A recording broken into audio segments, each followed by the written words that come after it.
Dealing with the condition itself is not enough. Dear Mr. Massa, I'm just trying to mind my own business. What's the matter? It's just another day, another black king captured. I'm about to lose my brain stuck inside this ghetto rapture. I got a lot of smoke. If you want it, you can have it. They want a hat trick, but this is black girl magic. Ain't talking about the kind that'll make you disappear, but I'm talking about the power of the melanin within. Ain't looking for trouble, but I'ma say this one time. I put two dukes up if you try to touch mine. We still want justice for Samir and Trayvon. You say you don't see color, but racism ain't blind. They targeting little kids whose skin look just like mine. So I'm paranoid, it's a war zone outside. And I'm a black queen, so if you ask me to step out of my car, you gon' have to snatch me. Cause I ain't going no damn well. Had to spend my whole life living unfair. Ancestors got my back and they right here. You can never understand, it's a nightmare. Living in my black shoes by the black rules. You can keep your handshake, I don't dap coon. The white man to go nuts if he can't shoot. But you all on his side like a damn fool. Make it make sense. We are oppressed. Queen. We are exploited. We are downtrodden. Make it make Queen. We are sense. denied not only civil rights, but even human rights. Ahmadiyyah. So the only way we're going to get some of this Ahmadiyyah. oppression and exploitation Queen. away from us or aside from us is come together Queen. against the common enemy. Who taught you to hate the texture of your Ahmadiyyah. hair? Who taught you to hate the color of your skin? Ahmadiyyah. Parents, pay attention to the books, the school system, even to your little children. Lies mixed with wisdom. His skin too bright, so he was blind to the prison. My skin just right, so I collide with division. You trying to pray to God, but we tired of religion. No savior saving, we got to save our savings. We used to pay miss, how we gon' make the slave rich? But who's to blame, and tell me why you complaining?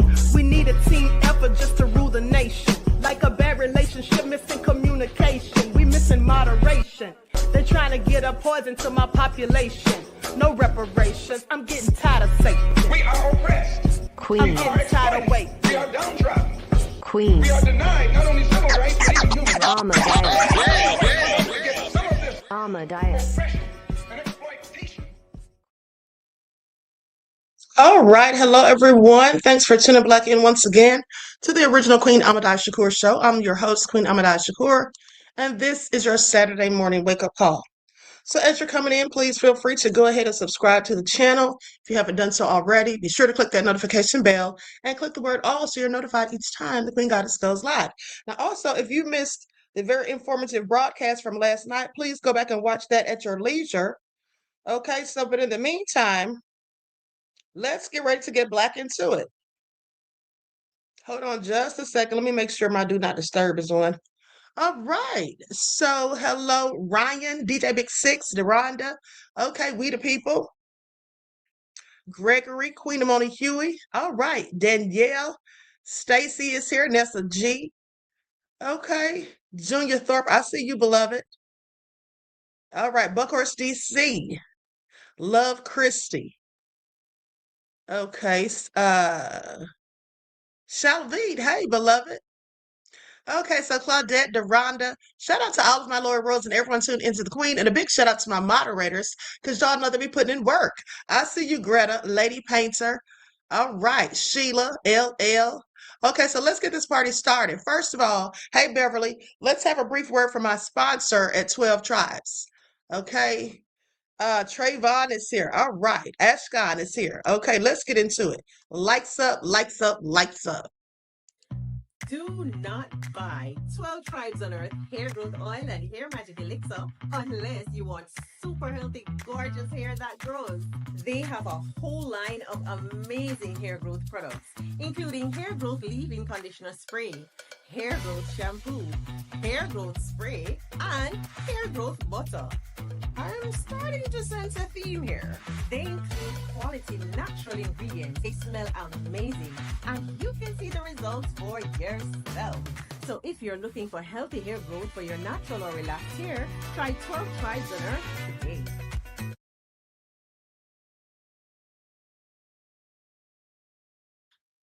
So don't forget you can purchase 12 Tribes Hair Oil at Etsy.com. Just look for Lisa Kratz. You can also find it at Walmart.com.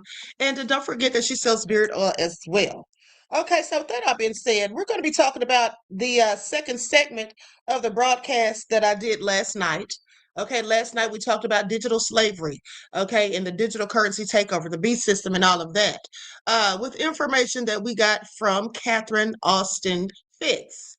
Right, and some of the Queen's research. But now, with that all being said, today we're going to talk about something else that she's spoken on, and that's those underground bunkers. Now, I told you about those months ago when I told you about the documentary that I watched about the shadow government. Okay, so but before we get into all of that, let's talk about this Blue Origin explosion because I find it all interesting. This is like the third explosion, okay, in a week. Okay. Do you find this interesting? I mean, we did have that gas leak in Texas. Okay. Then they had the Washington State situation with the implosion of that tank. And now here we have this Blue Origin explosion. So let's just talk about what happened. So a Blue Origin New Glenn rocket exploded during a ground test at Cape Canaveral, Florida on May the 28th of 2026. Now, the rocket was undergoing a hot fire test where engines are ignited while the rocket remains secured to the launch pad. Now, when it erupted into a massive fireball shortly after ignition, I find this absolutely nefarious, but let's continue. So what exactly happened? They say the vehicle involved was the Heavy Lift New Glenn rocket. The explosion occurred at Launch Complex 36 during pre-launch testing, not during an actual launch. Now, Blue Origin called it an anomaly and said all personnel were accounted for. No injuries or public danger was reported. So this is a major setback, however, for Blue Origin because New Glenn is the company's flagship orbital rocket meant to compete with SpaceX. Now, the rocket was preparing for a mission carrying Amazon internet satellites for Project Cooper. It's Kuiper.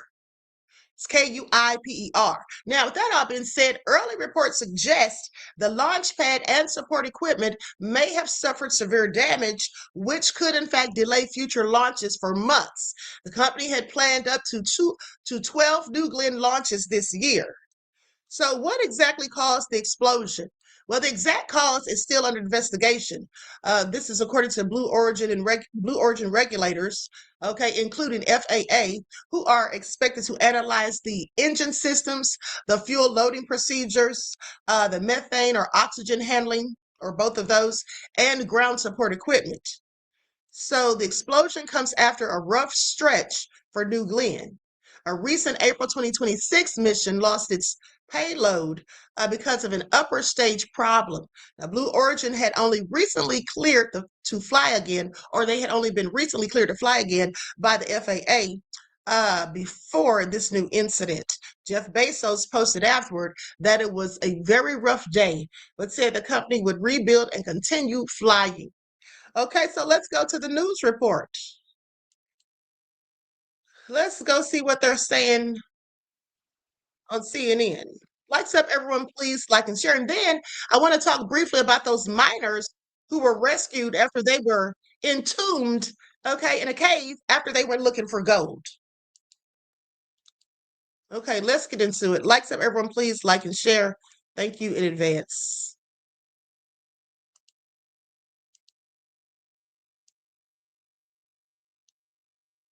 Is warning today that debris from this rocket explosion may show up in nearby water for weeks and that people should stay away from it. This powerful blast happened last night at Cape Canaveral in Florida during a ground test. This was a fireball that consumed the New Glenn rocket just before it mushroomed into the sky. Thankfully, Blue Origin founder Jeff Bezos says no one was hurt in this. We have CNN aviation correspondent Pete Muntean here with the latest. This was incredible to watch, this blast. Yeah, and they're calling this an anomaly in space terms. Doing a lot of work with that one single term because this is a significant setback. The New Glenn is one of the largest rockets in the world, stands about 30 stories tall, designed to launch some of the biggest and most valuable payloads into orbit. Blue Origin was finally beginning to build momentum in what are called heavy launches. And the company's starting to look like a true competitor to SpaceX until now. This happened during what's known as a hot fire test. That's when the rocket's engines are ignited on the ground. You can see them there while the vehicle remains at the launch pad. Then the massive explosion. The biggest headline here is that Jeff Bezos, according to a social media post, says everyone involved is safe. It's important to note this was not the first test of the New Glenn rocket. The rocket successfully reached orbit on its first flight in January 2025.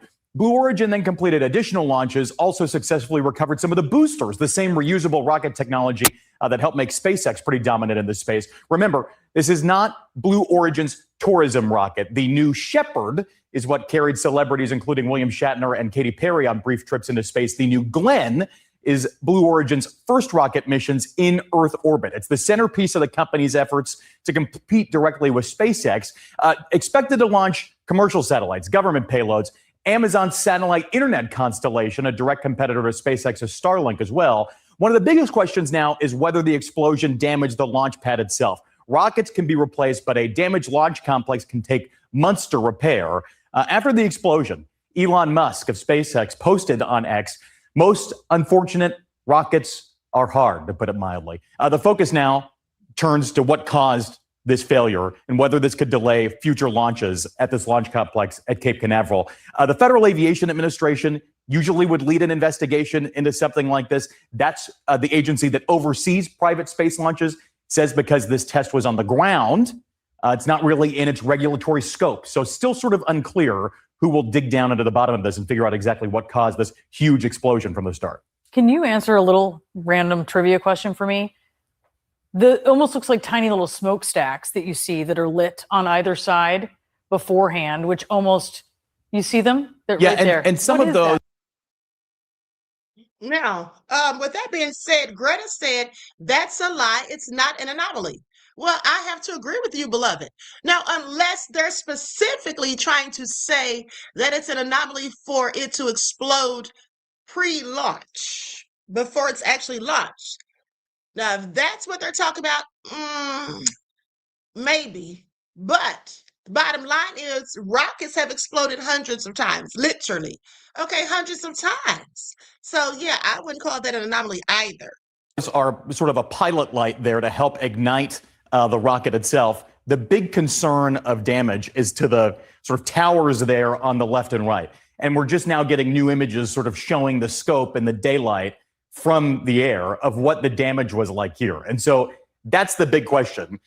If this pad is significantly damaged, then this could set back not only future launches for Amazon's Blue Origin, but other companies that use these launch pads at Cape Canaveral. Still some pretty big questions out there about why this took place and really the full scope of this. Yeah, no doubt. Hard to see how there may not be damage, but we'll be waiting for the official designation on that. Pete, thank you so much. Really appreciate it.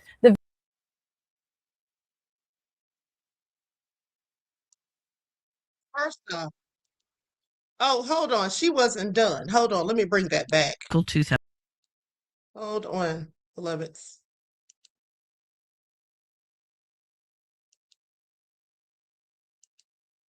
She was going to show a video. So let me just pull this right back up. Okay, there we go. During what's called a hot fire test. This all happened at Cape Canaveral. The company, founded by Amazon's Jeff Bezos, says all staff are accounted for, all staff are safe, thankfully. But just look at this. They're still working to figure out what caused it. The company announced this week, though, that the With that all being said, hey, Mally C just gifted 5 memberships to the Queen's channel. Thank you, beloved. I appreciate you. Peace, love, and blessings. That is so thoughtful and kind of you. Okay, now, everyone, please be sure to shout out Mally C, especially if you get one of the gifted memberships. Okay? Show your appreciation. Now, with that all being said, that absolutely is an anomaly. And then I just looked it up. Okay, now, according to my calculations, rockets have absolutely exploded pre-launch on the pad or during ground testing dozens of times since the 1950s. So where are they getting this? It's an anomaly from. Okay, where are they getting this from? They need to sit down somewhere with the lies. And like I said, since the dawn of the space age and space flight and all of that, there has been hundreds of rockets exploding, literally. Okay, literally. So... they just be lying, okay? That's why Trump called it fake news. All right, so anyway, let's continue because I really want to talk about these miners that were trapped. First of all, Couldn't have been me because I probably would have been dead down there from passing out from the sheer shock of it all because I'm claustrophobic. Okay, I'm claustrophobic. And they were down there in this little tight area with the water rising. Hold on, I'm going to go to them, pulled up the report right now. Now they finally got them out, and thank God. But I hope they learned a valuable lesson because they went down there looking for gold. Okay, please pay attention.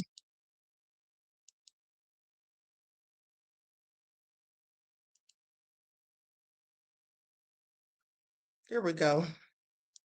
And a team of elite divers just to find several gold miners trapped inside a mine in Southeast Asia. And now, what might be the harder part? Getting them out. CBS chief correspondent Matt Gutman on the dangerous next step. After that moment of elation and cries of relief, 5 of the 7 miners with those tear-streaked faces on that stone shelf in a cave in Laos found alive.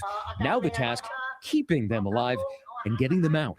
So you're still working on the plan. Why is it so complex and complicated? There's plan A, B, and C. And plan A, it's safety reasons, it's time, it's weather, it's their condition. 9 days ago, monsoon rains entombed the 7 artisanal gold miners from a nearby village in this cave in the jungles of Laos. In 2 trips into the miners, lead rescue diver Miko Pasi and his team brought food and thermal blankets. The miners filming these testimonials for loved ones. But with him, Pasi also brought the harsh reality of their situation. What did you tell the miners that you're going to do now? What do they expect to happen?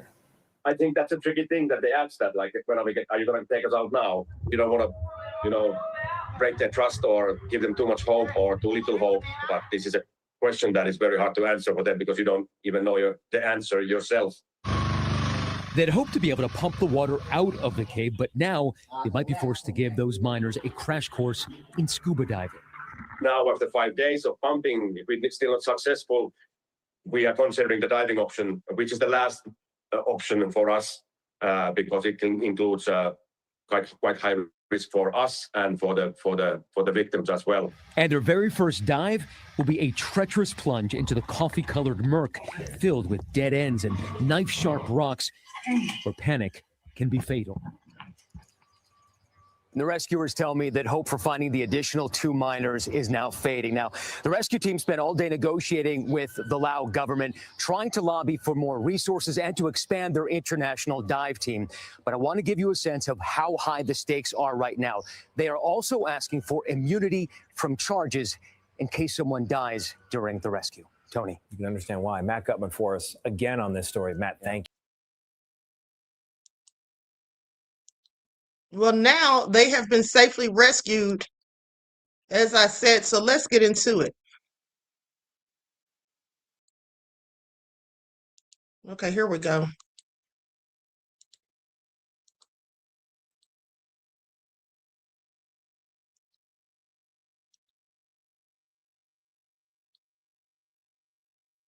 Evacuated 4 more miners who have been trapped in a flooded cave for 10 days. Now, this video shows the moment the last of those men made it out. The organization Rescue Volunteer for People says on its Facebook page that the water level inside the cave receded to where the trapped men could leave with divers who were sent in to save them. Remy Inocencio has the very latest from our London newsroom. Remy, good morning. Hey, good morning there, Kelly. And yes, a wonderful way to start with some good news here. And according to that Lao rescue group, yes, the divers went in to deliver food and water, and then they realized that the water level had fallen low enough, so they all tried to get out together. And as we just saw, they did successfully. Those men being helped into the sunlight after 10 days in darkness. We saw people hugging each other, wailing at the relief that they basically did not die after they went in reportedly looking for gold, but then they were sealed in here from flash floods and then landslides. This happiness comes less than a day, though, after the first person was rescued. Last night, a 23-year-old man, where one diver went in front of him, one behind. He was given an extra regulator or breathing device, and then they went in single file out back into the light through brown waters. A cave tunnel that we understand at its narrowest point was only about 1.5 feet wide, but it was only after 8 days, this was back on Wednesday, when divers found them alive. This was in a small cavern. They saw the 5 men crouched on rocks above the floodwaters. So that is the happy story here. There is a little bit more to this, though, because there are 2 more men with that group. Rescuers right now are deciding if they'll try to continue the search for them today. It's in the late afternoon there, or to try again tomorrow. There are no signs of life for them so far, but with the success of these 5 of the 7, there is still very much hope that there's someplace inside and alive. So much hope, so much excitement. I couldn't get over this story this morning when I saw it. We're all around the world so excited for these men and holding out hope for the other 2. Rainey, thank you so much. Okay, thank God they made it out safely, and hopefully they'll find the other 2 doing well. Measurement said, I'm here. Is it safe? LOL. Oh, yeah, it's safe, Measurement. It is indeed safe, beloved. But guess what? Hold on. Let me show you something. Let me show you something. I'll tell you the truth. Now, that little spat that me and Measurement got into the other day just proved to me that sometimes I probably need to take a bite of humble pie. Okay? But Measurement, what is this, beloved? Now, what is this? So you was talking ish about the queen on Sabby Sab's channel, and then you didn't even tell the truth. You lied. Okay, in this super chat donation, where you spoke on the incident that happened between me and you on this channel, you told 3 lies in one super chat, beloved. Now, you should be ashamed of yourself. Okay, quite frankly, I was a little bit ashamed of myself when I went in on you, okay, about the APAC situation, only to find out that Jasmine indeed did take a free trip from APAC. Or from the It's Not Rayleighs. Okay, not from APAC, but from the It's Not Rayleighs. But it did say that she didn't take APAC money. So technically I was right. But that's not important. What's important is the fact that I thought me and you squashed it after I apologized. Okay? I thought we squashed it, but then you go over on Sabby's channel, and here's what you said. I got cussed the F out on a live today about Crockett when I said she took money from APAC, J Street, and crypto, But then they emailed me later apologizing after attacking me in front of 10K live. First of all, when have I ever had 10,000 people on a live? I'm waiting. Okay, I'm waiting. I wish I did. Then you said, that's the one lie. You said I had 10,000 people in here. I did not. The video didn't even get 10,000 views. Then you had the audacity, dare I say, to say that I cursed you out. I did not use one curse word. Okay, because I know how to go in without cursing somebody out. I didn't curse you out at all. I just went in. Y'all know how I do. I give professional roastings. Now, with people I like, mind you. But then you said I emailed you an apology after. No, I didn't. I sat right here and immediately apologized. Well, not immediately. It was a few minutes later as I was continuously talking. But I did apologize. So, Measurement, you need to sit down, okay? You need to sit down. Now, if you're going to tell the story, beloved, please tell it the way it goes and not to embellish. Okay, please don't embellish. There was no need. Okay, I just wanted to tell you that. And see, here's the thing. That's why when you said what you said in the chat, that's part of the reason why I went in on you, because sometimes, beloved, you don't tell the truth. Now, I don't know if you're doing it intentionally or you just have misinformation, but sometimes when you send super chats, it has misinformation. And so that's why I was adamant with my stance. Okay, that's all it was. But anyway, no harm, no foul, honey. But you know that I'm gonna let Sammy Sams know that that's not how it all went down, right? You know I'm gonna let her know. Okay, please pay attention. I just had to put that out there because y'all don't be knowing, honey, who y'all be talking about the queen to, because plenty of people know the queen on these YouTube streets. Is all I'm saying. Okay. But anyway, I digress. You said you got cussed out plenty of times that day. Well, not by me. But me and you were specifically talking about the Jasmine Crockett thing. You specifically said Crockett. Okay. Anywho, so you got cursed out by other people about the Crockett situation that me and you had going on. Measurement, stop. Okay, Measurement, stop. Now, with that all being said, I still love you though. I just know you're shady. Shady boots, no less. Anyway, with that all being said, let's that damn Measure Man was talking about the queen of the YouTube streets. What y'all got to say about it? I find it all interesting. But let's continue.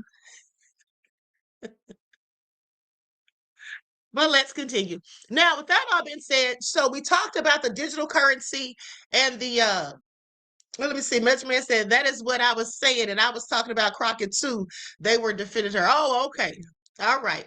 Now, listen, we talked about the digital currency and switching over, to this new monetary system where it would give them more control over the things that we do, such as how we spend our money, where we spend it, when. And if you do something to tick them off, basically, they can just shut you out of your own finances. So now we're going to talk about something else that Catherine Austin Fitts brought up, and that is the underground bunkers and also the undersea bunkers. Okay. Another thing that I want to talk to you all about is these data centers, because I've been thinking about all this water that these data centers just soak up, all of this water that's needed for them to function and all of that. I was thinking, why do these things need fresh water? Okay. Why can't they use recycled water or dirty water? Why do they need our fresh water? We're going to get into all of that because I took a deep dive and did some research on it. Okay, so now with that all being said, let's get into this video of the interview. Now I broke it down into some clips, okay, that I got some different clips I'm going to show you, but then we're going to go to the second interview and I'll show you some highlights from that as well. Okay, with that all being said, everyone hit that like button, share, subscribe. Thank you in advance. Here we go. There were 21 trillion of undocumentable adjustments in the U.S. government. If you go to our website, missingmoney.solera.com, we have years and years of documentation, including the government financials that show this. And so the question is, where's all this money going? And one of the things I've looked at in the process of looking at where all this money is going is the underground base and city infrastructure and transportation system that's been built. And I'm sorry? Yes. So we have built an extraordinary number of underground bases and supposedly transportation systems. Some of these are some of these are documented as part of the national security infrastructure. I think there are many more. So in the United States? In the United States, on all over the world. But from 2021 to 2023, I took one of the smartest subscribers in the Solera Report network, and he and I spent 2 years collecting all the data and all the allegations on underground bases. And then we systematically went through and tried to estimate our guess. This is totally a guess of how many underground bases, both underground in the United States, but also underground under the ocean around the United States. And our estimate was 170 with a transportation network connecting them. And what would be the purpose? The purpose, if you thought you were going to get a near extinction event, so there, to me, there are two purposes. You have so many activities going on that you need to keep secret, that you're basically building the capacity to, for example, if you're doing a secret space program, you need to platform it from, things that can't be seen. But I think if you're worried about a near extinction event, that's... but you believe that there's a whole constellation of underground bases built by the U.S. government in the United States. Like that fact alone, just the physical infrastructure of it, because normally talk. Now, hold on for a second. You all heard she said a near extinction event. Okay? A near extinction event. What do the devils know that we don't? Okay, but let's continue. But what are It's they enormously doing? expensive. Well, it's unbelievable. And like Right. it raises lots of practical questions. How do you ventilate them? What about food and water supply? You know, Where's the energy? Are we using breakthrough energy or? where's the energy come? Right. Right. Because I'm sure that we have the ability to produce breakthrough energy at very low cost. You know, if you go back. Why and are you start sure of that? My Dutch partners, I met because they were doing a series of conferences on breakthrough energy. And they brought together breakthrough energy inventors from around the world. And, you know, you can see all the videos up on the internet and really went through the history from Tesla on of different inventors who have discovered and claimed different innovations with breakthrough energy. And I'm convinced that this energy exists. And I'm also convinced if you look at a lot of the really fast ships, you know, flying around the planet, you know, that they, you know, they're not using classical electricity. Listen, I see some of you in the chat talking about the bankers. Okay, and I'm glad you're talking about that because guess what? We're going to talk about that tomorrow. Okay, we're going to talk about that tomorrow. Now, with that all being said, because you all may remember a few years ago, I actually did a whole thing on the bankers, the central banking system, the Federal Reserve, the meeting at Jekyll Island and all of that. So we're going to get back into that. But hold on. So let's talk for a minute about this breakthrough energy that she is speaking on, because breakthrough energy could potentially power underground bunkers. Okay, just depending on the bunker's size and its energy needs. For example, advanced nuclear reactors could provide reliable power for years with very little need for fuel, with minimal fuel usage, okay? And small modular reactors, known as SMRs, are often discussed as a possible power source for remote facilities, military installations, and large underground complexes. Okay, then there's geothermal energy. That could be used if the bunker is located where underground heat resources are accessible. Long duration battery storage, okay, that could provide backup power when other energy sources are unavailable. There's hydrogen and synthetic fuels. Those could power generators for extended periods. Now, with that being said, most private underground bunkers today rely on a combination of diesel and natural gas generators, large fuel reserves, battery banks, solar panels, if surface access is available, that is, and then connections to the electrical grid. Okay, now a large underground facility designed to operate independently for months or years, which would be the type that they would be using, our government, that is, okay, those would operate for months or years. They would need not only electricity, but also water treatment and storage. Now, I want you all to pay attention to that. You see, that's what I was wondering about when I started thinking about these data centers and how they take up all of this water. Okay, and how these different bodies of water are just being depleted. Okay, the water is getting very low in some areas, specifically here in Georgia. So I was thinking, now what if they're what if they're harvesting this water? What if they're storing this water? Or what if some kind of way they're using this water for their own purposes, not just for the data centers, but maybe for these underground bunkers too? Okay, and then also, because let's not forget that there is a plan for them to basically regulate for the government to regulate water. Okay, so they're going to tell us how much water we can drink or how much we can use. Okay, so anyway, I just find it all interesting. But hold on. Air filtration and ventilation, food production or storage, waste management systems, communications infrastructure. Now, the biggest challenge is often not generating electricity, but maintaining a complete life support system over a long period of time. Okay, so please pay attention. This is just some of the things they would need. Now, mind you, Breakthrough Energy is like a climate and energy initiative founded by guess who? Bill Gates. Okay, back in 2015. So, and the goal was to fund and support new technologies that could reduce greenhouse gas emissions and to help address climate change, according to him.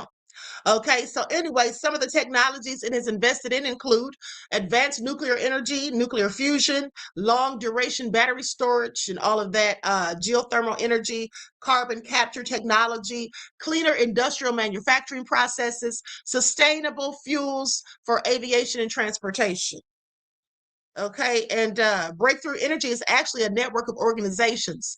So let me just tell what these organizations include, or what this all entails.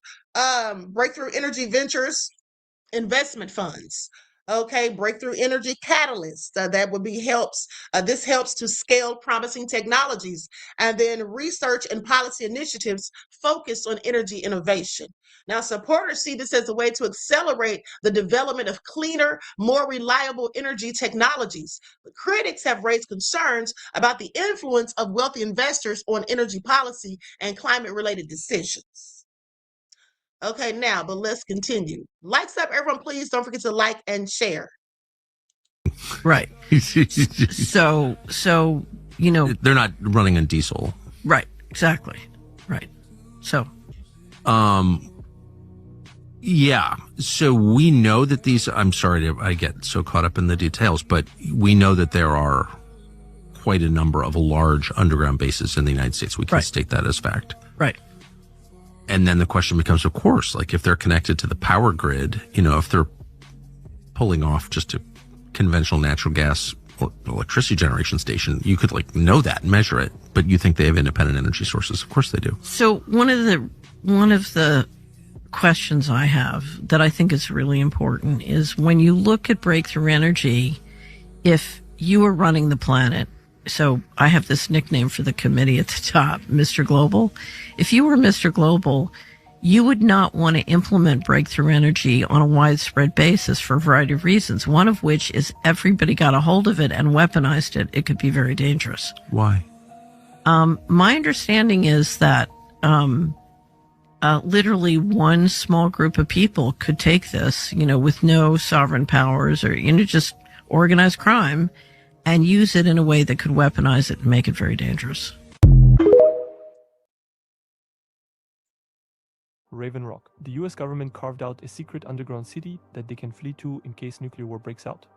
It's called the Raven Rock, and like Area 51, is one of the government's most classified projects.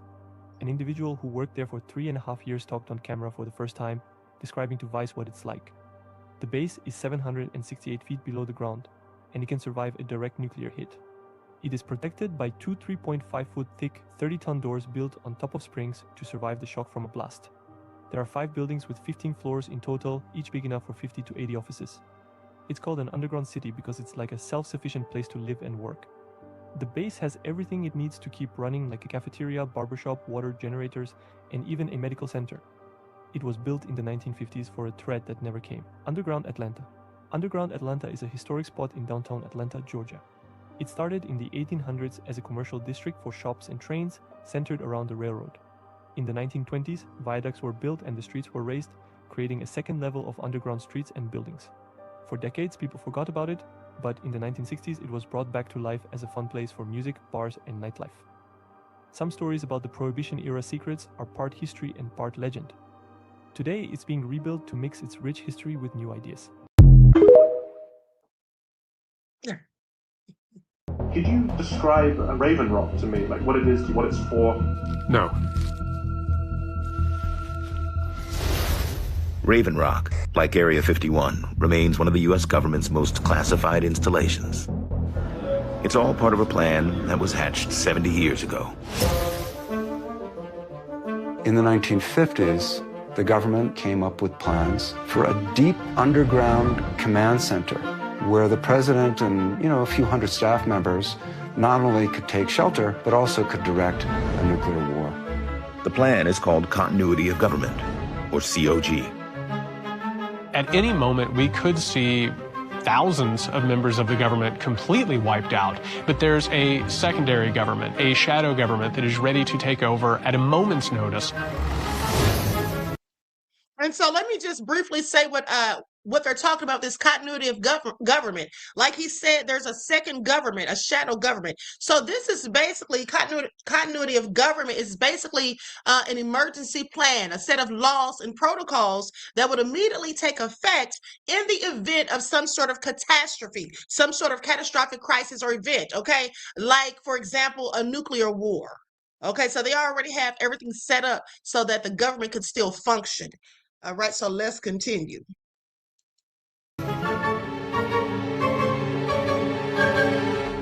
Raven Rock is an underground backup Pentagon. It's the most unbelievable place you can imagine. You're 768 feet below the surface. Don Camel spent 3.5 years at Raven Rock as part of the president's communication team. Now, Raven Rock is also called the Underground Pentagon. Okay, for those of you that never heard of it. Okay, let's continue. He's never spoken on camera before about his time working in the secret bunker. Basically, they carved out a city underground that could survive a direct hit from a nuclear blast. After you go through the security, you walk in and it's basically an underground tunnel. There's a glass door that was 3.5 foot thick that weighed 30 tons. You go through like an airlock, and they had 2 of those doors, and then you walk another half a mile. A half mile deeper into the mountain is the bunker itself. And you're going past 5 buildings. Those represent the 5 rings of the Pentagon.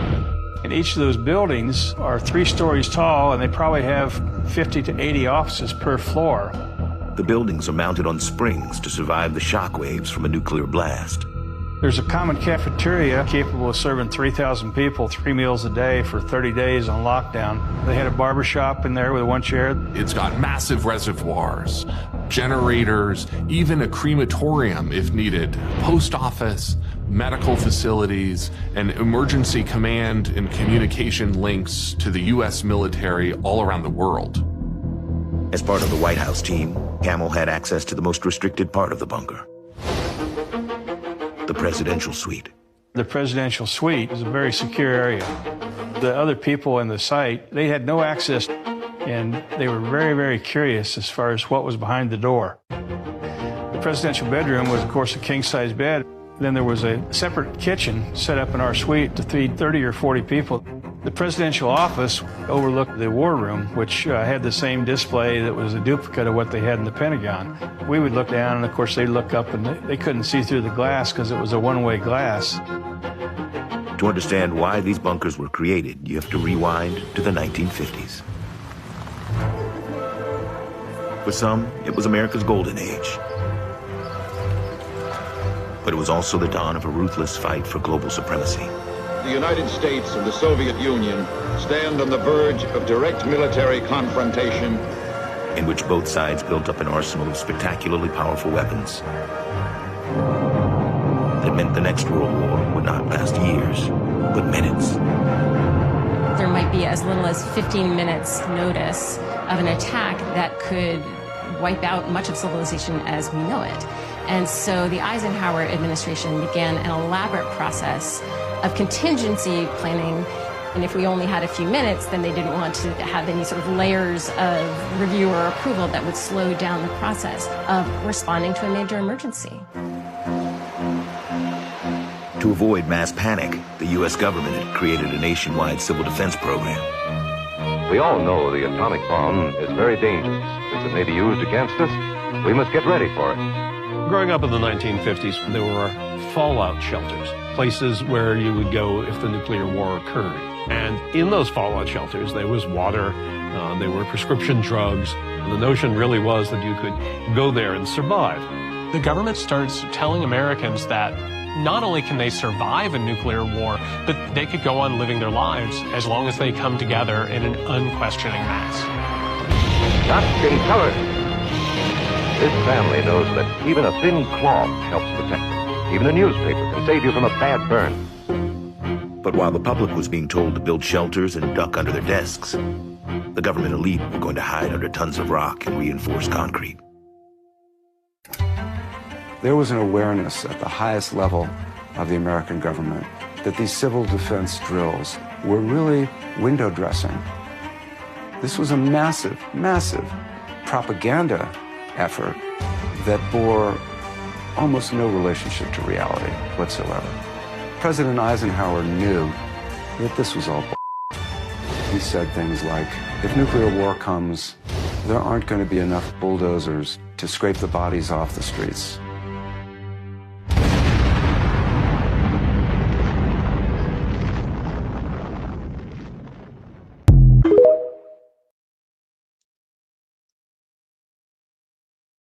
Oh, so that was very interesting. That was very interesting. Okay, so Measure Man, I saw your comment. You said you weren't talking about me, so that's all fine. But at the end of the day, I would like for you to send me the video of the YouTuber that cursed you out with 10,000 people in the chat. Could you just send that to my email, please? Thank you, because I don't believe you. I think you were absolutely talking about me. Okay, now with that all being said, let's continue. What I want to tell you all is, so as I was telling you, this whole thing with the data centers, and I'm wondering why they need all this fresh water that we need to be drinking and for other purposes. And they're just soaking it all up. Why can't they use dirty water? Okay, I'm sorry, recycled water even. Okay, whatever. So here's the thing. In some places, large data centers can contribute to local water stress, but the impact depends heavily on where they are built and how they're cooled. Now, many modern data centers use water for cooling because water removes heat more efficiently than air. Now, a single large facility can use millions of gallons of water per day during hot weather. Companies such as Google, Microsoft, Amazon Web Services, and Meta have all reported significant water use at some of their facilities. But the biggest concerns arise when data centers are built in drought-prone regions, which is so stupid because why would you? Okay, why would you build them in drought-prone regions? It's not like you have to. They just choose to. People's health should be more of a concern than profit, but that's never been the case in the United States. That's why I'm getting the hell out of here, okay? This country is for the birds. They poison our foods, put chemicals in it. There's foods that they allow us to eat that the FDA approves that are factually banned in other countries. Now, I don't know about the rest of you, but I've been researching. Like 4 years ago, I started just researching different places in the world where I would possibly like to go should the United States become so nefarious. And it looks like that day has come. Okay, it looks like that day has come. Okay, so I'm getting the L out of here because I don't have time for it. But let me continue. So that all being said, goes on to say, okay, so they can be built in, there's problems when they're built in drought-prone regions. Multiple large facilities cluster in the same area, okay? Local water supplies are already sustained by population growth, agriculture, or industry. One thing they don't list, they say groundwater is being withdrawn faster than it can be replenished. But one thing they don't talk about as a concern is what's happening right here in Georgia that I showed you all a video of. I discussed it about a week or so ago. The fact that they're making people move off of their land so they can build these data centers, okay, and taking those people's water, okay, snatching up their land through eminent domain. All right, putting people that have been on their properties and lived in their homes for decades, all for data centers. Now, however, data centers are usually not the largest water users in the region. Agriculture often consumes far more water than data centers. You don't say. Now, the concern is that a large new data center can place additional pressure on a water system that is already stressed. So to reduce water use, some operators, they are using recycled or reclaimed water, wastewater, switching to air cooling, building in areas with more abundant water supplies, developing newer cooling technologies that require little to no water. Okay, now here's the next question I wanted to know. Can any of this be, in fact, dangerous? Because isn't it? Well, I know it is, but I want to see what they were going to say. Okay, they said can be dependent on the circumstances. Now, oh, and another thing too, in some other research that I did, well, I'll get to that in a moment. Okay, now in a region, If a region already faces drought, declining groundwater levels, or rapid population growth, adding several large water consuming facilities, including data centers, can create legitimate concerns about long-term water availability. That's why some communities have debated or opposed new data center projects, and as they should. Okay, if you have data centers coming to your area, please oppose it. Okay, please oppose it. Go to city council meetings, get in touch with your local representatives, make your voices heard. Now, on the other hand, the risk varies widely. Okay, for example, in water-rich areas, the impact may be relatively small. In arid regions, even a modest increase in water demand can become controversial. Some facilities use reclaimed wastewater instead of drinking water, which reduces the burden on local supplies. New cooling technologies can significantly reduce water consumption. Now, the broader concern is not usually that one data center will suddenly make everyone run out of water.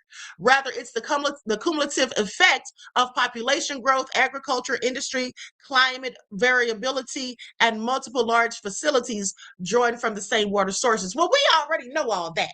Okay, that's just a bunch of BS and word salad to me, because the bottom line is the data centers are the issue. Because until they started putting up all these data centers, the water was not just going away, just like, looking like it's just being literally sucked up. We weren't having those problems, and specifically not in so many different areas. So, anywho, water planners and regulators generally try to assess these risks before approving major projects. Oh, do they? Because if that's the case, why would they ever be putting these data centers in drought-prone areas? Okay, please make that make sense. So maybe they're assessing it and looking at the risk and just don't care. That's how it sounds. Okay, but critics argue that future demand and drought conditions can be difficult to predict accurately, and that's another problem. Okay, so the next thing I wanted to know is, like I said, why can't they just use dirty water? Well, here's what they say. The challenge is that cooling systems can be sensitive to water quality. Untreated dirty water may contain sediments and dirt that clog pipes, minerals that cause scale buildup, organic matter that encourages bacterial growth, chemicals that erode cooling equipment. Because data centers contain expensive servers and cooling infrastructure, operators usually need water that meets certain quality standards. Oh, really? So that said, dirty water doesn't have to mean unusable water. Now, they say some facilities use treated wastewater from sewage plants. Okay, reclaimed municipal water, industrial wastewater that has been cleaned to a suitable standard, brackish water, which is slightly salty water in some systems. Okay, and so anyway, for example, some data centers operated by companies like Microsoft and Google have announced projects that use reclaimed water instead of potable drinking water in certain locations. Now, the reason they don't all do it is usually a combination of, listen to this, cost of treatment and infrastructure. See, it's about money. They don't want to pay to clean dirty arse water, so they can just use that rather than the water that we all need to drink, okay, and use for other things. Now, availability of reclaimed water nearby is their excuse. Local regulations, technical limitations, or specific cooling systems, like sit down somewhere. Like, these people are just something else, honey. The devils are always busy, and that's why we need to be extra busy, okay? So I guess the data centers are more important than us. Dialogue says data centers are powering the underground cities of the elite. Yes, absolutely. Absolutely. And that's what I think I said that already. Okay, I said, are they in fact harvesting some of this water, from these centers? But yes, absolutely, that's what they're doing. Because here's the thing. These underground bunkers, what they do is they have things attached to aquifers. Hold on. I'm going to go to this next video while I pull up that receipt, because I absolutely have the receipts on that. Okay, about the data centers and the underground bunkers and the water usage and all of that. So let's go to, let me find my timestamp here where I want to start at, because I have a few parts that I want to highlight. So let's go to 40 minutes. We'll start the 5-minute mark, because I have something marked right there. I don't remember what it is, but I have it written down for a reason, I'm sure. Okay, here we go. Oh, this is where she's talking about the control grid. Okay, so let's start right there. And then, let's see here. To get this overlay up. Likes up, everyone. Please don't forget to like and share. Thank you in advance. Cell towers every 400 to 700 feet so that they can have the kind of invasive surveillance you need. Or you have satellites now that can literally beam in Wi-Fi so that whether you have Wi-Fi in your home or not, they can start to track you.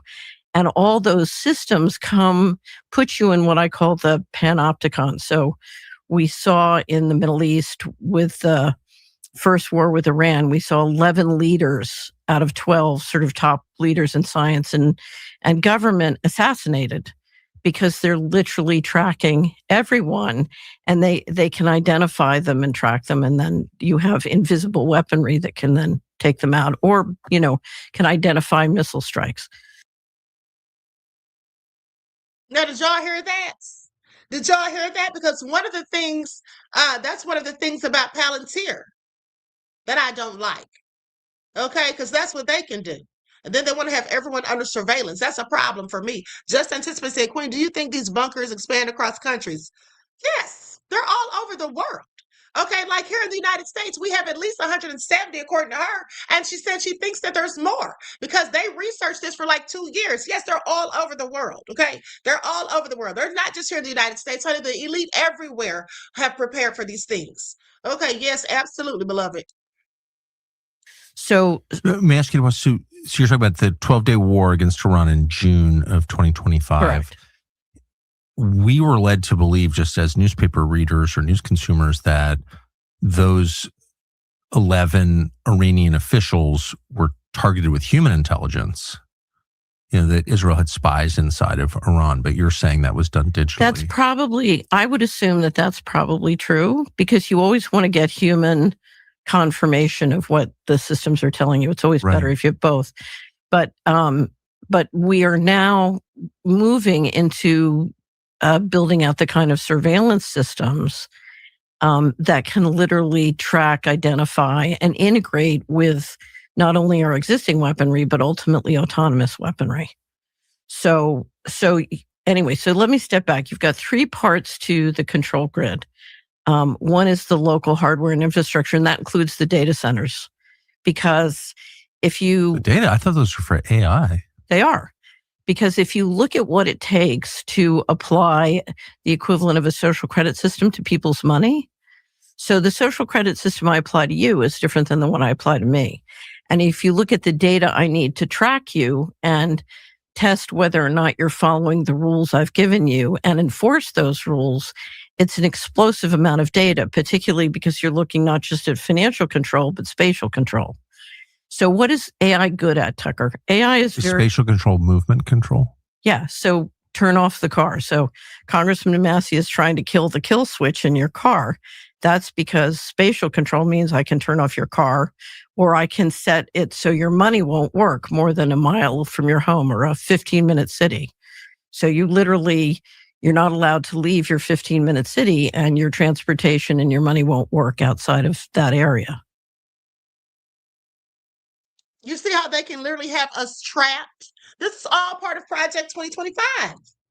Okay, this is all part of Project 2025. They want to put kill switches in all of the new cars. Okay, yes, it's called a police state. Absolutely timeless.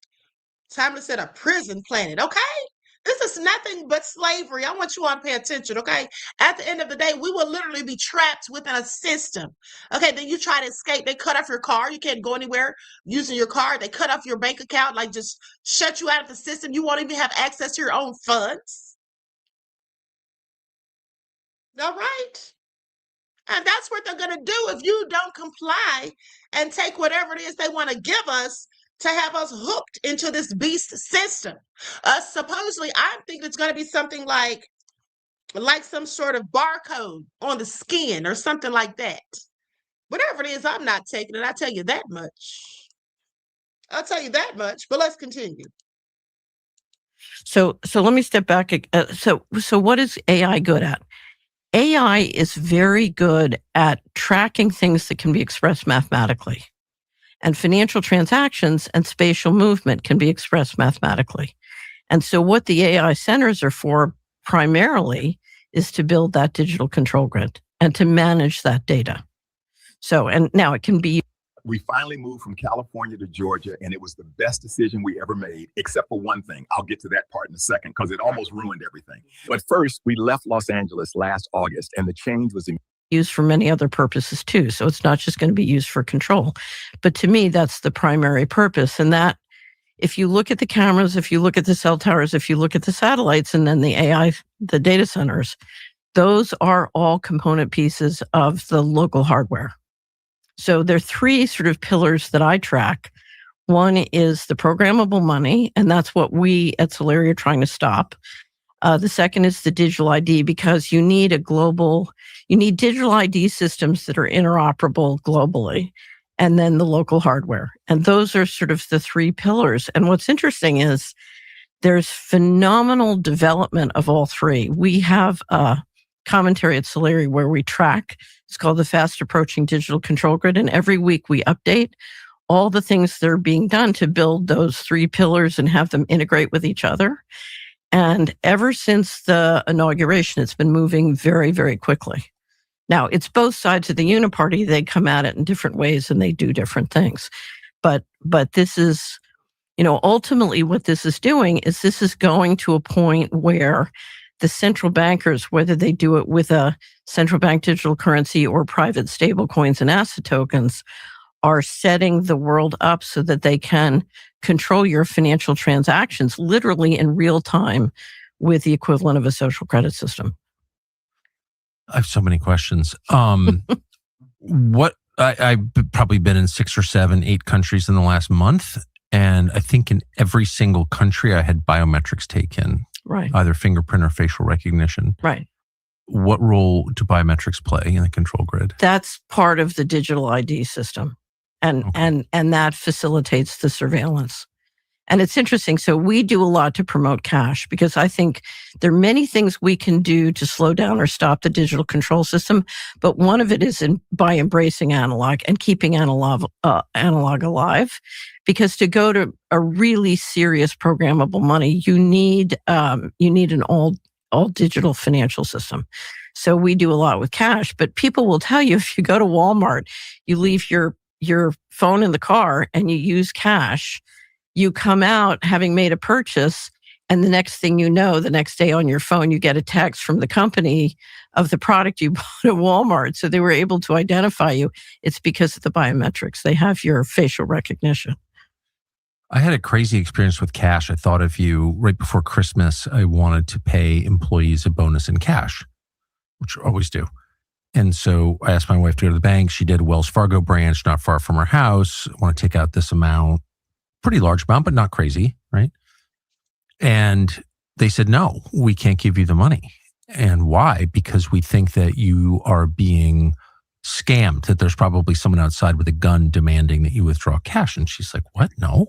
So she called me. Anyway, I finally went into the bank and got upset. It wasn't their fault. They were being told, I think, by federal regulators not to give me cash. And I said, I thought the point of a bank was to hold my money. You loan it out at interest. I get less interest from you, so you make the money, but my money's safe, but I get it when I want because I made it at my job. And they're like, we're so sorry. But they wouldn't give me the cash. It took 2 weeks to get the cash. So what is that? It's called nudging. Do you know what nudging is? No. Oh, there's a whole science of nudging. So if you're the central bankers and you want to take cash down to zero, what you do is you create lots of different kinds of rules and regulations that nudge people in that direction. Okay, so that's one of the things that's happening. And you use these things as an excuse. Now, there's something else happening. So that's not my imagination. That's part of a strategy to get me not to Part of what was happening was nudging. Now, if you look at the person who implemented that, they're getting a rule. They're just doing their job. And one of the reasons they're getting the rule, and one of the things they use to do the nudging with, is if you look at the amount of cybercrime and financial fraud that's happening that is causing people to go down and get cash, it's real. And the banks are losing a great deal of money on it. And it's a serious problem, particularly because if you look at the technology using it to be implemented, I believe they're using neurowarfare. So they get these people very addicted online and they get them doing sort of crazy financial things. I was in the Netherlands. I was trying to wire 5,000 euros to one of the people who works for me. And my bank stopped it because they felt that I was a victim of a romance crime. A romance crime. A romance crime. I said, no, I assure you, this person writes my loving art column. If you're a veteran with a disability rating, or you know and love a veteran with a disability rating, then this new... It's not a romance. Okay, so I'm going to move on to the part where she talks about how they try to justify a crisis, I believe. Okay, everyone please like and share. And after this, there's just like a couple of more clips I want to go to.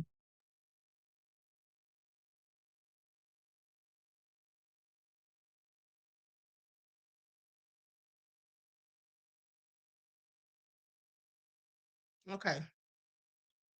In order to implement any big society-wide change, and I think your COVID example is a perfect one, you really have to construct a crisis, and the change is a solution to whatever the problem you created is. So like if you, want to create a new federal agency, you probably need a 9/11. If you want to make biometrics the rule, you probably have to push AI and make the case that we don't know who anybody is because everything's a deep fake. So you have to have biometrics in your Twitter handle, etc. What will be the crisis that justifies digital currency?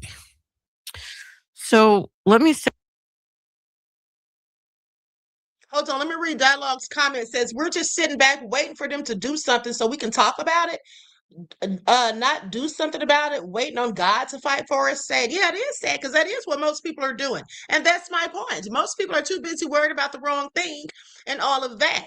Okay, but that doesn't include me. All right, that doesn't include me because I've already joined a group. Okay, at the end of the day, we're the dissenters. We're not going for the bullshit. Now, some of you are going to walk right back onto the plantation. So, yeah, that's you that Dialogue is talking about. Okay, that's all I'll say about that. Greta Lee says Queen is given the blueprint of how to navigate. You can't force people to act. Exactly. Okay. I mean, I'm not going to sit here and keep arguing with people every other day about who's doing what. Oh, it's the Democrats, it's the Republicans. Look, right now it's the Republicans in charge. Okay. Focus on who's in charge. Now, when the Democrats get back in charge, if they're doing the same BS, then focus on them. But right now it's the Republicans. That's who I'm going in back on. For a second, because what I see is the crisis is only the apex and the third act. To get the crisis working, you have to get thousands of things in place. So, for example, coming into COVID, I don't think you could have done COVID without, for example, getting Federal Accounting Standards Advisory Board Statement 56 into place in 2018. And then having the central bankers meet and approve the going direct reset. I'm not familiar with that. I will. Okay. I would be delighted to tell you about that because this is one of those things that sounds very boring. That is like a 10 Richter earthquake. So for many, many years, there was a group of us who were trying to bring as much transparency to the fact that there was serious criminality going on in the federal accounts and $21 trillion was missing. And that was happening because the federal government refused to obey the financial management laws. So they are required, you're a citizen, you pay your taxes, they're required to give you, you give them your 1040 and they're required to give you back and says, okay, here's how we spent your money. And that's required in the Constitution and the financial management laws. The federal government has since the mid-90s been in complete violation of those laws. So there was a lot of pressure that was brought to bear when Dr. Mark Skidmore with Solari published his report on the 21 trillion missing. And so pressure. The DOD keeps saying, we can't pass an audit. We're not going to pass an audit. And then 2018, remember the Kavanaugh hearings? Very well. Okay. Everybody was very busy, watching the Kavanaugh hearings. The federal government, the House, the Senate, and the White House all together, October 2018, published an administrative policy called FASB 56 that basically said, in violation of the Constitution, the financial management laws, and the financial management regulations, that they could set up a secret group of people by a secret process and pull things out of the government's financial statements and keep them secret, not just for the 24 covered agencies, but for 150 plus related governmental entities. And when you take in the national security and classification laws, that means also that the big banks and contractors working for the federal government can do the same. Right. That's Now, Deloitte and JP Morgan too. Right.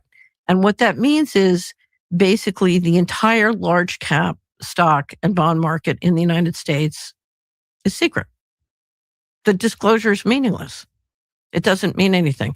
And if you go to Solari, we have a missing money section, and we have extensive not only descriptions of FASB 56, but what it means to investors. On what grounds could the federal government declare private businesses, the whole of itself, all kind of off limits to disclosure? They have no legal basis because this is in violation of the Constitution, the financial management laws, and the financial management regulations. We have a section at Missing Money with 7 briefing papers. It took me 2 years working with our attorneys to do it, that describe all the financial management laws of the United States so that you can see.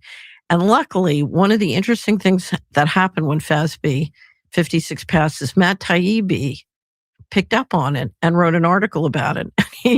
It's funny, he emailed me, he said, okay, I got the briefing. My friends laughed at me for buying this, and now they ask me where I got this. So I almost made the dumbest mistake. Papers, thank God. Because it's very, if you're someone like Matt Taibbi, it's very hard to sit down and learn the financial management laws of the United States. That's why we did the briefing papers, so that any reporter could, get into this and master it in a reasonable period of time. Was this or just a regulation? Was this voted on? This is administrative policy. So in law, there's the Constitution, there's the financial management laws, there's the regulation, and then there's the administrative policy. So this is the total inversion. This is an administrative policy saying we can break the Constitution, the financial management laws, and the regulations by administrative policy. But the House, the Senate, and the White House all agreed.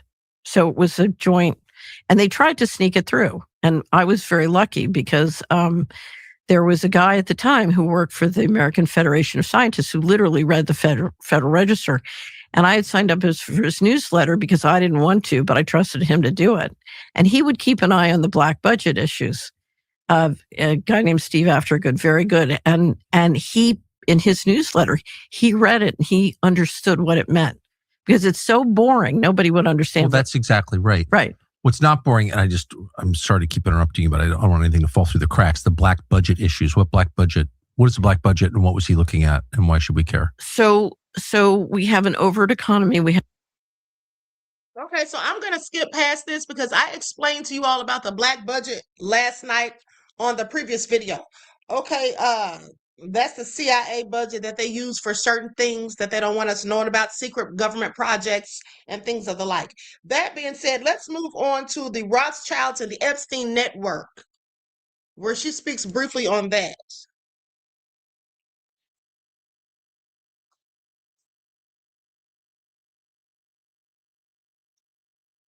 Likes up, everyone, please like and share. Thank you in advance.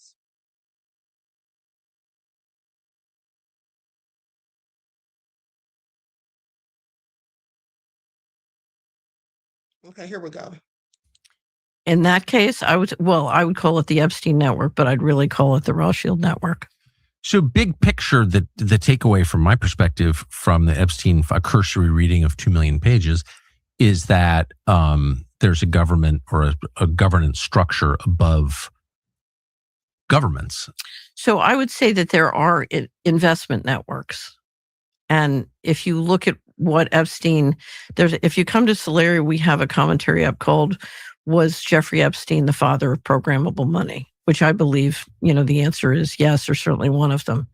And if you read, we're pointing to a Substack series written by a guy who writes anonymously under the name ESC, as in escape, ESC. And it's a marvelous thing, very well documented back to the Epstein files that we've now received, describing how Epstein, who I believe was laundering money, was allocating that money to all these different projects that helped develop crypto and programmable money.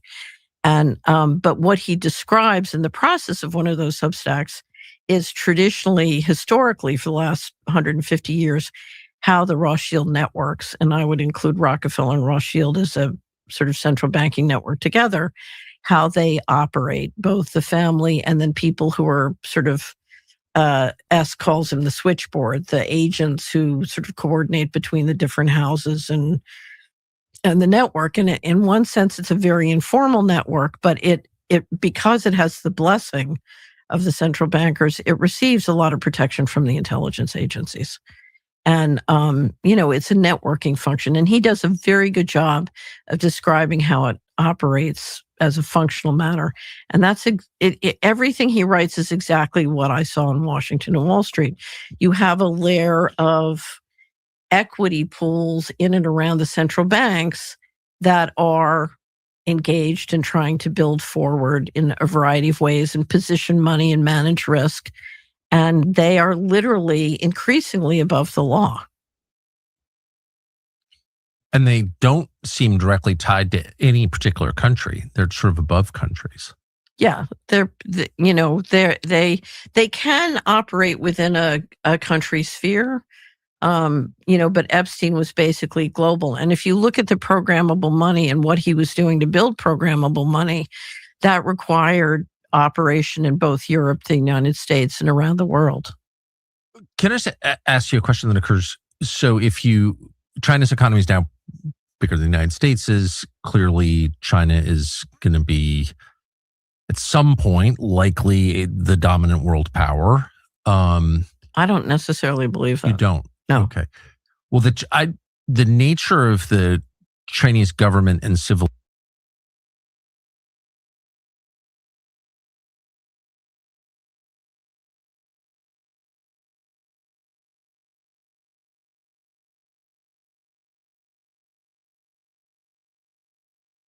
Can I just ask the dumbest question?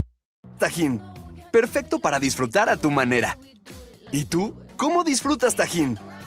I'm trying to pay off your loan. Stop calling me. You sound like a psycho. I swear to God. I'm calling you to let you. Why would anybody in authority want that level of control? Why? What's the impulse there? Why would you want to do that to people? With that kind of control, I can bring out phenomenally powerful technology without worrying about it being weaponized. So I can bring out breakthrough energy technology and not worry that I can't control how it gets used. I can manage a large population in a world where technology is changing without losing control. So I can, a small group of people can control the many. And also, if I believe that with life science, I can live forever or for much longer lifetimes, I can either depopulate or control people who are angry that I'm living to be 145 and they're not. And I can basically keep them in check, even though, so the mega rich can live a very different luxurious life and control or shrink the rest of the population, without fear because they have complete control.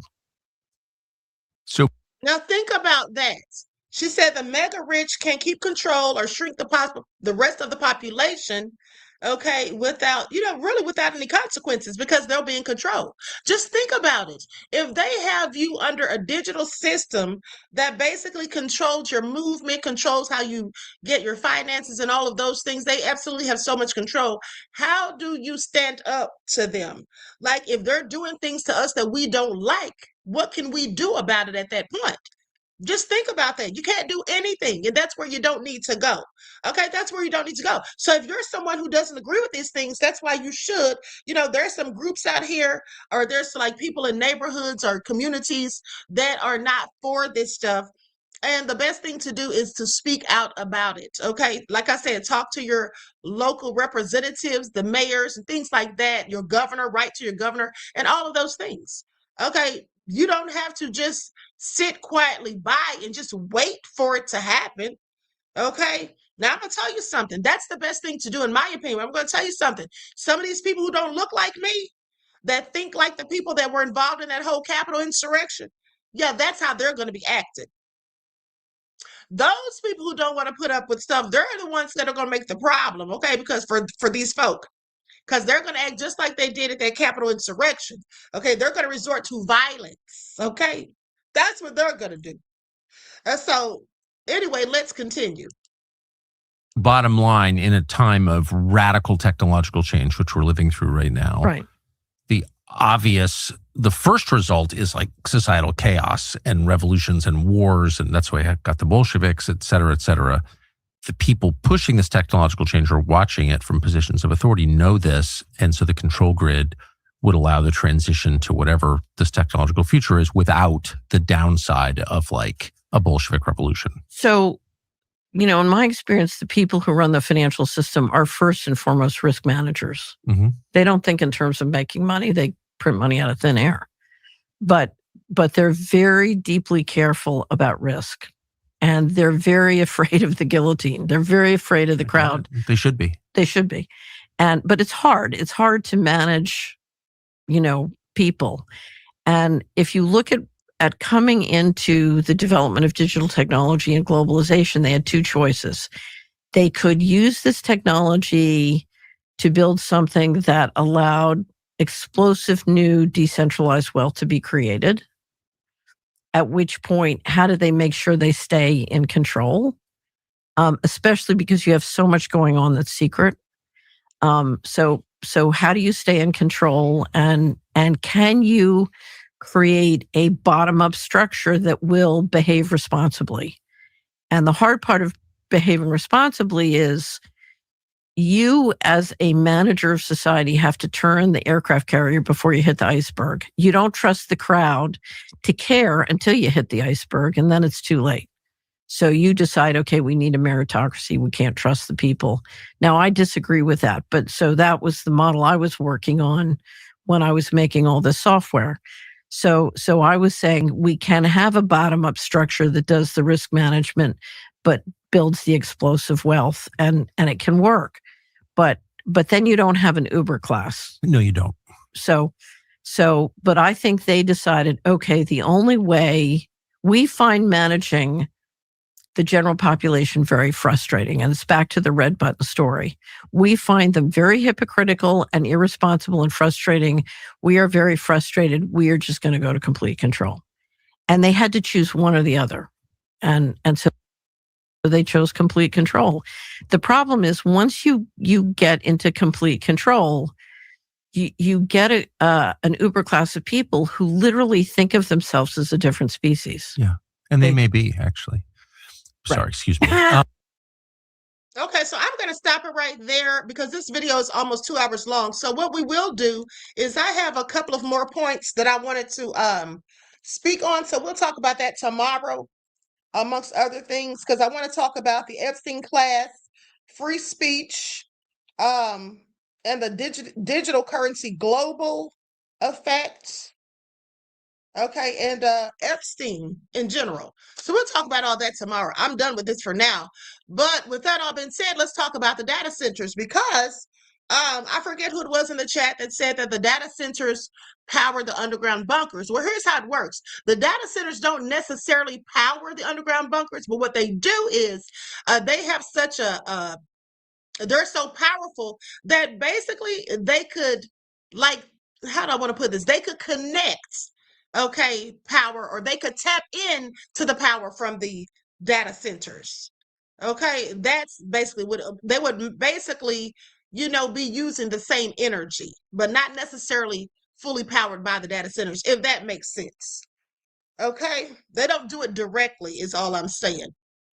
It's just more like they can connect both systems to the same energy infrastructure. Yeah, that's a better way to put it. They can connect both systems to the same energy infrastructure. Now, let's talk about it, though, because How are these bunkers usually powered? Well, by grid electricity. Okay, by grid electricity. And here's another thing. You see, data centers have like a very strong power connections. And so a bunker, like I told you, could tap into that. It would be the same as it could tap into the same grid substation. So they also use backup generators in these underground bunkers. Okay, they have battery storage, microgrids, and then waste heats. These are all the things that these bunkers are powered by. Okay, whereas data centers use like huge diesel or natural gas generators in cases of outages, and then the bunkers could share or duplicate that same backup system. Okay, and then as far as the battery storage, data centers use large battery systems themselves to keep servers running during power interruptions.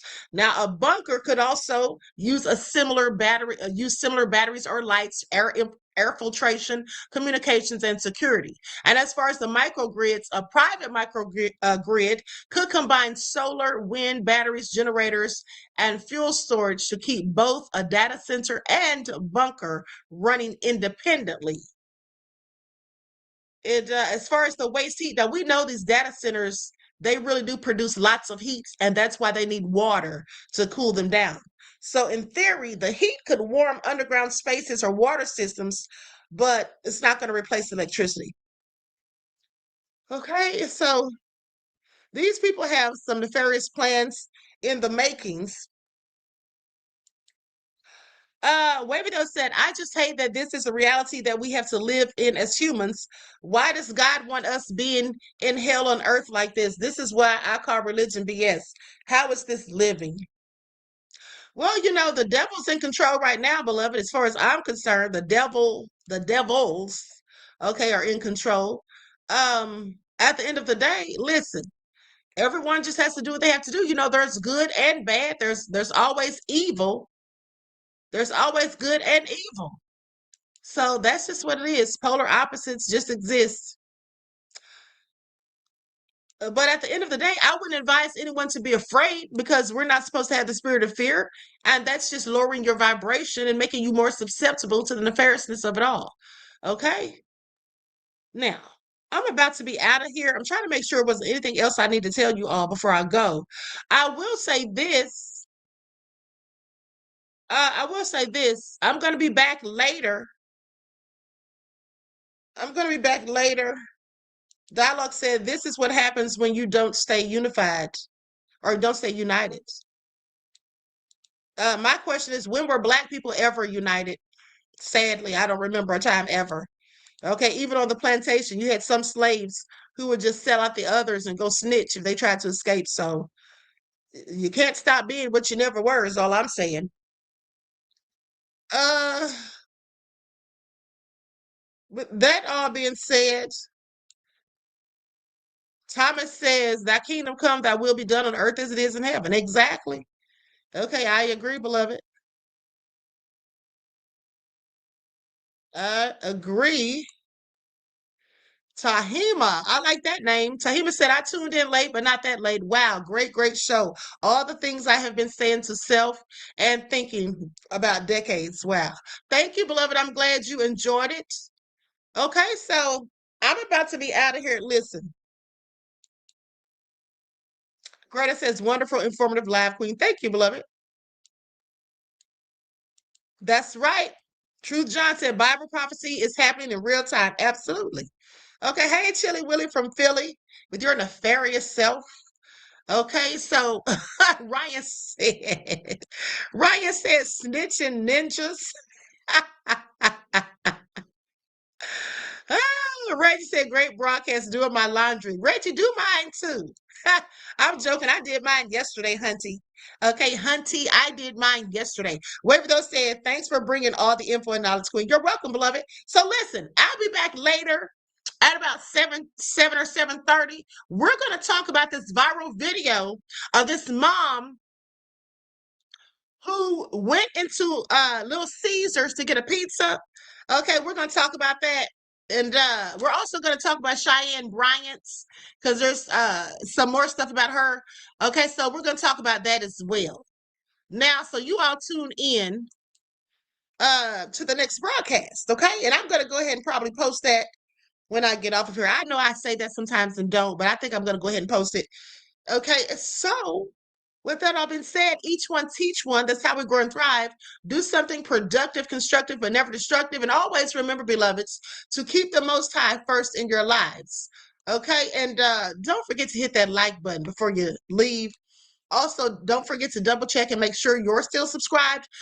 Specifically, if you have not been receiving the notifications, okay? I saw ScrewTube unsubscribed a few people, all right, this morning. So with that all being said, I love you all to life. Enjoy the rest of your strong end, not the weekend, leaving you in a weakened state of mind. Until next time, I'll talk to you all again soon.